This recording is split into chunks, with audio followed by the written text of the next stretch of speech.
আসসালামু আলাইকুম, আমি রুমানা পারভিন চলে আসলাম একটা ছোট্ট ভিডিও নিয়ে।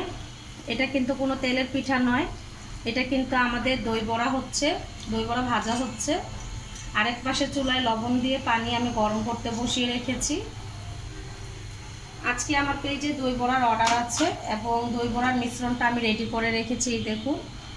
আর এই দই বড়ার মিশ্রণে অবশ্যই কিন্তু লবণ দিয়ে মিশাতে হয় না, কারণ পরবর্তীতে লবণ পানিতে দিতে হয় বলে। এবং এটা হালকা ব্রাউন যখন হয়ে যাবে এটা আমরা তুলে নিব।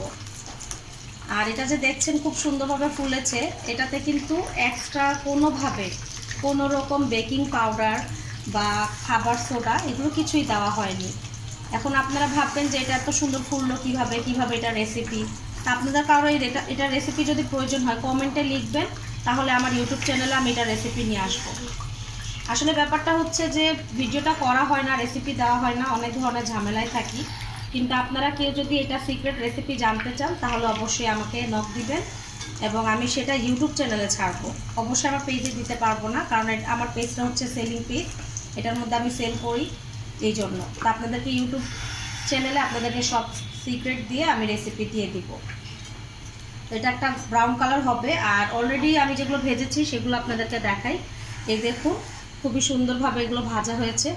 এখন এটা যে ঠান্ডা যখন হবে তখন কিন্তু হালকা গরম পানির মধ্যে আমি দিয়ে দিব, যেটা আমি তৈরি করছি লবণ গরম পানিতে। আর সবথেকে বড় কথা, ভিডিও করা নিয়ে অনেক প্রবলেম হয়ে যায়, যার ফলে আমি ভিডিওগুলো সুন্দরভাবে দিতে পারি না।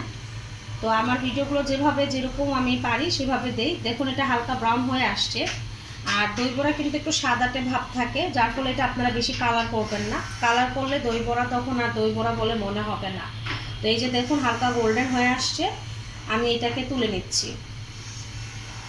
আর আরেকটা কথা হচ্ছে, যারা দই বড়া তৈরি করেন অবশ্যই এই জিনিসটা জানেন যে এটা কিন্তু মিডিয়াম টু হাই হিট চুলা রাখতে হয় এবং এটা বেশি হিটে করলে কিন্তু উপরটা পুড়ে যাবে, ভিতরটা কাঁচা থাকবে, ভালো হবে না।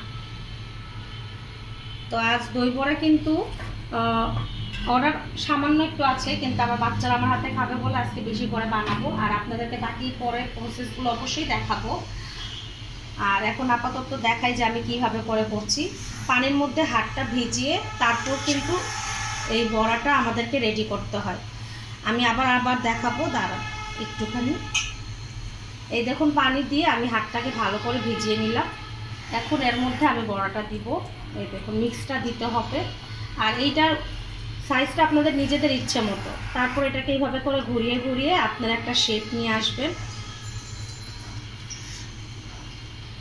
এই দেখুন এইরকম করে একটা শেপ নিয়ে আসবেন, তেলের মধ্যে আমি দিয়ে দিলাম।